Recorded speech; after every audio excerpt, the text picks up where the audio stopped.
I am standing in front of my bedroom mirror, smoothing out the imaginary wrinkles on my skin. Everything has to be perfect tonight. My engagement party isn't just a celebration of my love for Mark, it's the first time in my 26 years that I am the center of attention. I've lived my entire life as the reliable sister, the one who handles the chores, pays the bills, and stays in the shadows so my younger sister, Chloe, can shine. But tonight, the spotlight is mine.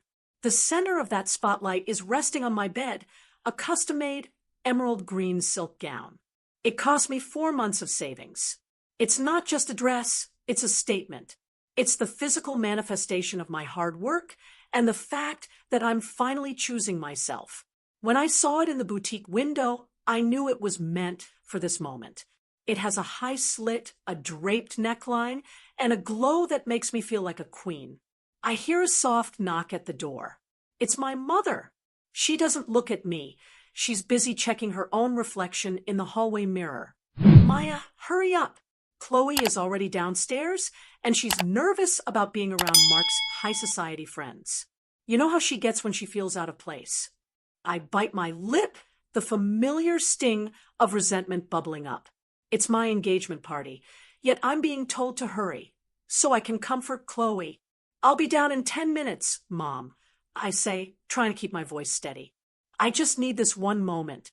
I need to put on that dress, walk down those stairs, and feel like the woman Mark sees when he looks at me. I want to feel beautiful. I want to feel seen. I turn back to the bed to finally unzip the garment bag, my heart racing with excitement. But the bed is empty. The garment bag is there, unzipped and discarded like a piece of trash, but the emerald silk is gone. My breath hitches. I check the closet. I check under the bed. I check the bathroom. My heart starts to pound against my ribs, a frantic, rhythmic drumming. It's gone.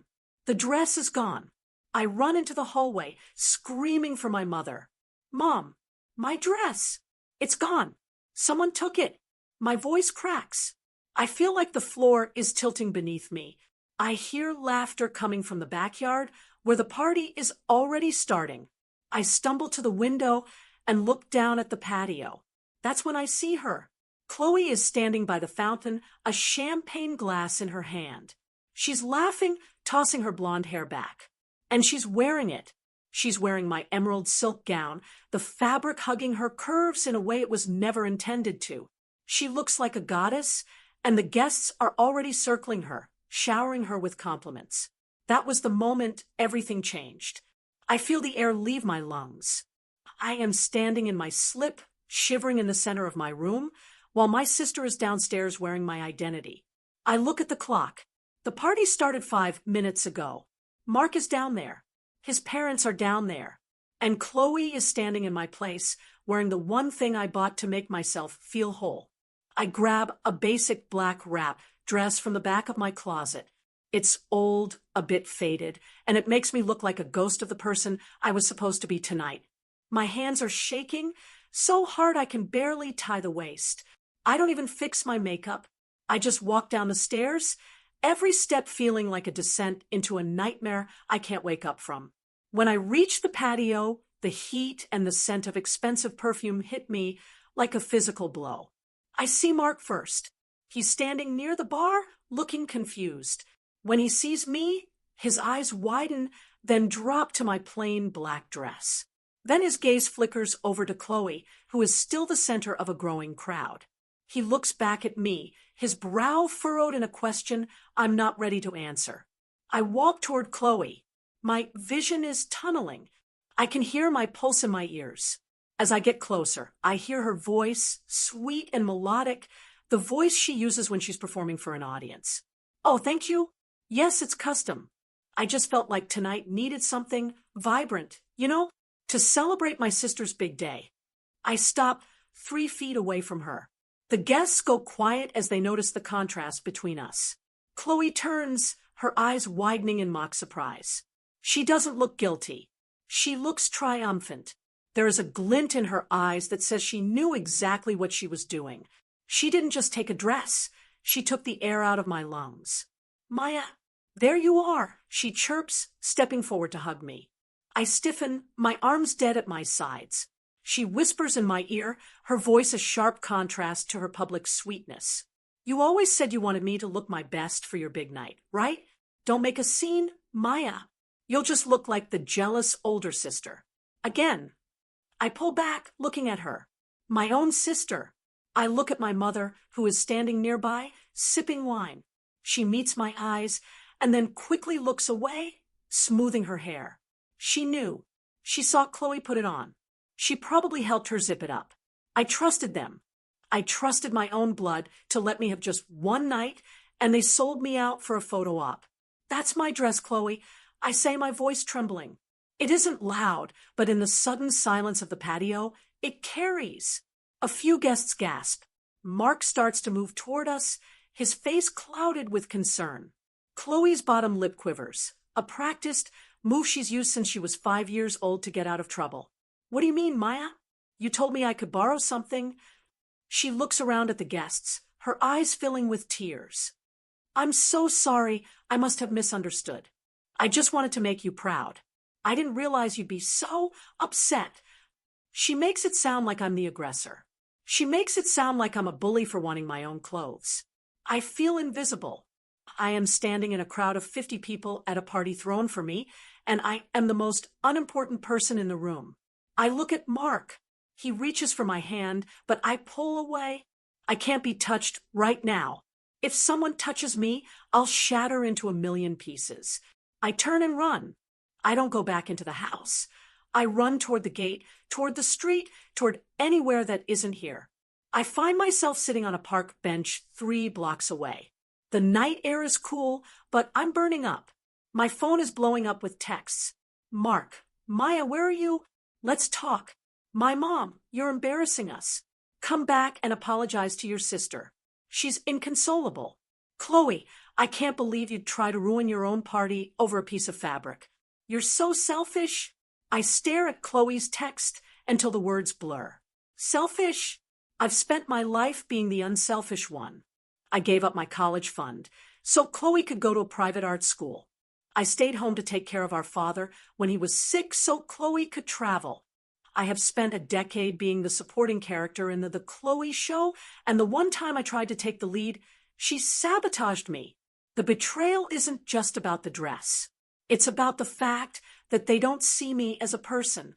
I am a resource. I am the safety net. I am the one who provides the stage, so Chloe can dance on it. I realize then that if I go back and apologize, if I make peace, I am signing a contract to be a victim for the rest of my life. I look down at my hands. They've stopped shaking. A cold, hard clarity is settling into my bones. I'm not going back to cry. I'm not going back to beg for my dress back. I'm going to let them have the night they wanted. I'm going to let them think they won. Because while they're busy celebrating their victory, I'm going to start building a cage they'll never be able to escape. I head to a 24-hour cafe, open my laptop, and log into our shared family cloud. I've been the one managing the family's finances and digital records for years because Maya is the organized one. They never bothered to learn the passwords. They never bothered to check what I had access to. They thought I wouldn't fight back. They were wrong. As I scroll through the folders, I find what I'm looking for. It's not just about a dress anymore. It's about the hidden bank accounts my mother has been using to funnel money from my father's estate, money that was supposed to be split between us, but has been disappearing into Chloe's influencer lifestyle. I find the emails where they laughed about how easy I am to manipulate. I find the truth. I spend the next 4 hours downloading everything. Every receipt, every cruel text message, every bank statement that proves they've been stealing from my future for years. My heart is cold. The sadness has been replaced by a sharp, surgical precision. I am a victim no longer. I am an auditor. By the time the sun starts to rise, I have a plan. It's not a plan for a shouting match. It's not a plan for a slap in the face. It's a plan for total systemic deconstruction. They wanted a show? I'm going to give them a finale they'll never forget. I close my laptop and head back to the house, slipping in through the back door like a shadow. The house is quiet. The party debris is still scattered across the lawn, empty bottles, discarded napkins, and a single green silk thread caught on a rose bush. I go to my room and pack a bag. Just the essentials. I don't need the things they gave me. I don't need their approval. I leave a note on the kitchen table, but it's not an apology. It's a simple statement. I hope the dress was worth it. I move into a small apartment across town, using the secret savings account I've kept hidden for years, the one thing they didn't know about. I go dark. I block their numbers. I ignore the frantic calls from Mark, who is caught in the middle. I need time. I need to be perfect. I need to wait for the right moment to strike.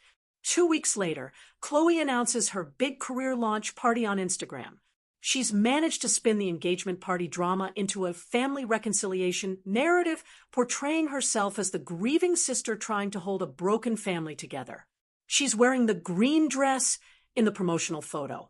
She's using my pain as her brand's aesthetic. I spend my days working with a forensic accountant and a lawyer. The deeper we dig, the uglier it gets. My mother didn't just mismanage the estate. She actively forged my signature to take out loans in my name. They didn't just steal a dress. They were trying to steal my entire life. They thought I was too weak to notice, too good to retaliate. I reach out to Mark. We meet in a quiet park. He looks exhausted. Maya, they're saying such horrible things. Chloe says you've had a breakdown. Your mom says you're trying to extort them. I don't know what to believe. I don't cry. I don't scream. I simply hand him a tablet with the files pulled up. He reads in silence for 20 minutes. I watch his face go from confusion to shock, then to pure, unadulterated disgust. He looks up at me, his eyes wet. Maya, I had no idea. I thought they were just dramatic. I didn't know they were criminals. I take his hand. I'm not asking you to fight for me. Mark, I just need you to stand aside while I finish this. What are you going to do? He asks. I look at the invitation to Chloe's launch party on my phone. It's being held at a high-end gallery filled with potential investors and the local press. I'm going to give Chloe the attention she's always craved. I say, I'm going to make sure everyone sees exactly who she is. The night of the launch party arrives.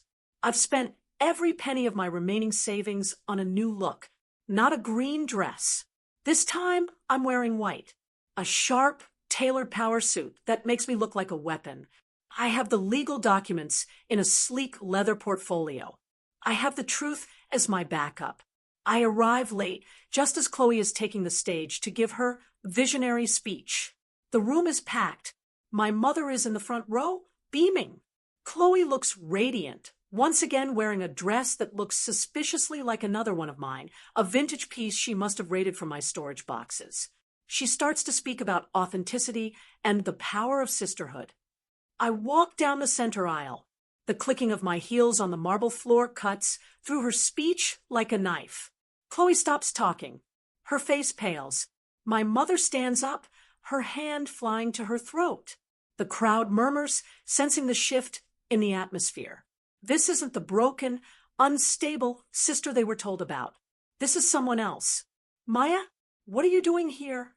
Chloe stammers into the microphone. She tries to laugh it off. Look, everyone, my sister decided to join us after all. I told you she just needed some space. She's still trying to control the narrative. She's still trying to paint me as the problem. I reach the stage and step up onto the platform. I don't grab the mic. I don't need it. My voice is clear and resonant in the hushed room.